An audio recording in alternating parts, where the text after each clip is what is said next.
Hey y'all, welcome back to the damn bar for another Big B beer review. As always, I'm definitely excited because today we got something new to me. I've never had this before, I've never tasted it before, and this is a true honest review for the first time. A first review, you know? Maybe there should be a note in that. I don't know. But either way, it's a first review. I've never had this before. And here we go. It is Blue Moon Haze. A hazy, juicy, pale ale. So basically, a hazy IPA. But it doesn't say IPA, so it's like, I don't know. It's not like a New England style IPA, you know, which most hazies are. So, comes in at 5.7%. Ale brewed with dried whole oranges. Okay. Dried whole oranges. Fascinating. Okay. 5.7%. So, I love Blue Moon. I love Blue Moon a lot. You know, the regular Blue Moon, I never knew that they branched off and made different kind of beers. So this is pretty neat that they made a hazy, juicy pale ale. But not an IPA. 5.7%. The Blue Moon Haze. Hazy, juicy pale ale. Interesting. Neat thing about the Blue Moon Brewery, you know, because they're out of Colorado, and there's I guess their whole history with the name is there, you know, from it's tied in with baseball because there was a brewery called the Sandlot Brewery, and the whole thing was they made this kind of they made the beer. They didn't, when I looked it up, they didn't specify on what the name of it was, but it was at the Sandlot Brewery in Colorado. And I guess somebody said, a beer this good only comes around once in a blue moon. And that's how the name Blue Moon came about. So, and this is not the original Blue Moon, obviously. This is something new. And let's try it. Smells hoppy, you know, right out the nose. Smells like an IPA. Very hoppy. Very hoppy right out the nose.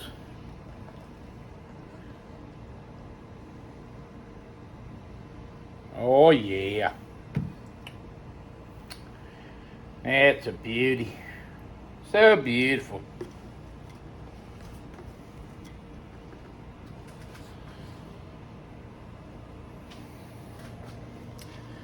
Nice head retention on it. It's holding pretty well. And, you know, it's a nice thick little layer there. About half a finger almost, you know. But, I mean, it's actually dissipating now. It's starting to dissipate pretty fast. And as far as the hazy goes, yeah, I would definitely call that hazy. Oh, I see something in there. I don't know if y'all can see that. That's not a good sign. Something in there floating. There's a couple of specks in here floating around. It's not necessarily bad, but it's not good usually.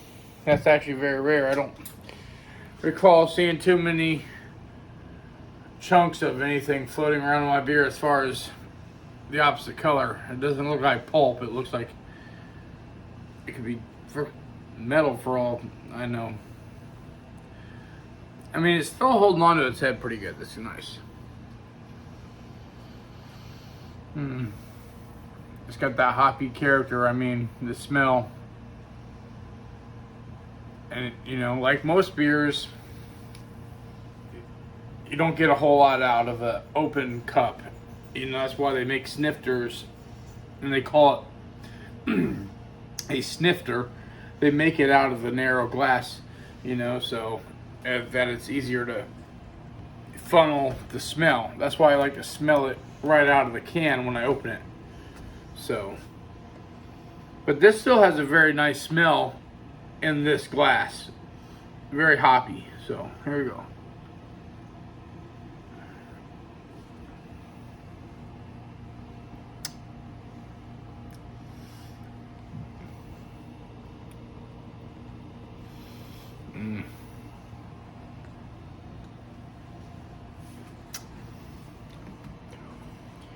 Wow. Whoa. Yowzers. What did I say? 5.7%.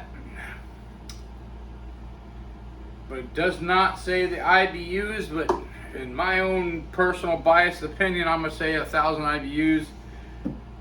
That's a soapy beer. That's pretty soapy. I mean, but it's got the thickness, you know, that kind of helps make it more palatable to me, somebody like me. But this one's pretty, I mean, wow.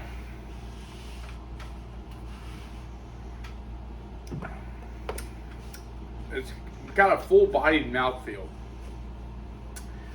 It's not super crisp, and if it was super crisp along with this hoppiness, it would be like a highlight type. Wow. And if y'all know what highlight is from Cigar City, it's one of the most soapiest beers I've ever had. But this one is still pretty soapy. I wouldn't actually go myself, and I'm not gonna ever get this again, because this is pretty soapy, in my opinion. It's very bitter. It's very hoppy. Those of you that like the very hoppy, very in-your-face freaking IPAs, it right up your alley.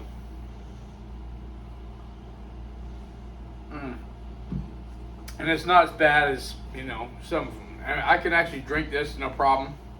You know, I got a 6-pack of them. I'm going to drink them all. You know, it's not like it's that bad where I got to try to give it to somebody. You know, hey, buddy, you want to take these beers and trade me or something like that, or, you know, so it's not that bad.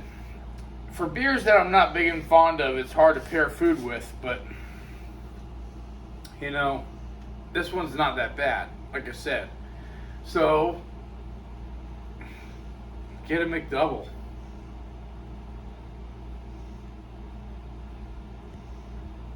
Get a hot dog. I don't know. This isn't like as good as I thought it was going to be. It's not bad. You know, I'm just making fun there. I mean, it's not bad. It's definitely enjoyable. It's definitely got a lot of like a orange or a tangerine. There's some, the citrus comes out in it, but it's like overpowering with the hops, which is it's probably from the hops, you know, where it gets that orange flavor, and it's like a punch in the face. So much so that it becomes soapy. You know, but this one's right on that line. You know, it's still drinkable, and I'm never gonna throw beer away unless it's like really, really bad. So I'm gonna drink it, and I'm still gonna, you know, and if it was free, I would drink it. There are a couple of beers out there that I've had that even if it was free, I wouldn't drink it, and that's very rare for me. So, and this one it's not bad. It's an IPA, and it's pretty soapy, in my opinion. If you like IPAs, this would probably be up your alley, because, I mean, it's got a great character. It lingers. Everything that I say that I don't like, it lingers, and it might be something that you like. You know, I don't know. But that taste lingers on. You know, that soapy, that bitterness, you know, lingers on. It's very, you know, citrusy. And that, you know, it's full-bodied, whereas it's not like super crisp and clean. This one's more thick. I guess you would kind of call it like more buttery, but not buttery as in the flavor, but the way that it coats in your mouth, more full-bodied. And but it's not like super soapy. It's not super, you know, IPA, you know, like hoppy, like bitter. But it is on that line. It's on that borderline for me. So, for a big B beer review grade, for me, it's a well-crafted beer, for sure. I give it that. So, I think I'm just not a big IPA fan, and I'm going to give it my own review because that's what y'all are here for. I'm going to give it a C+.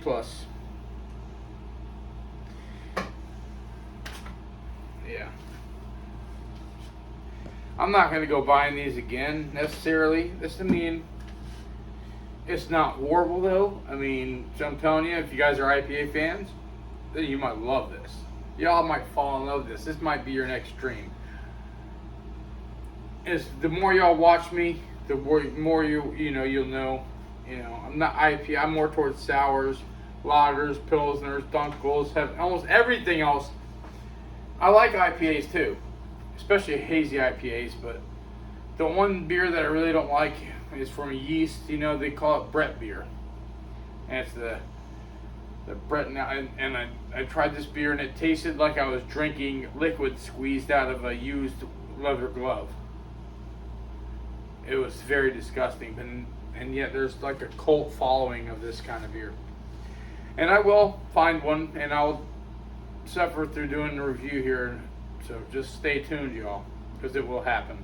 Until next time, salute.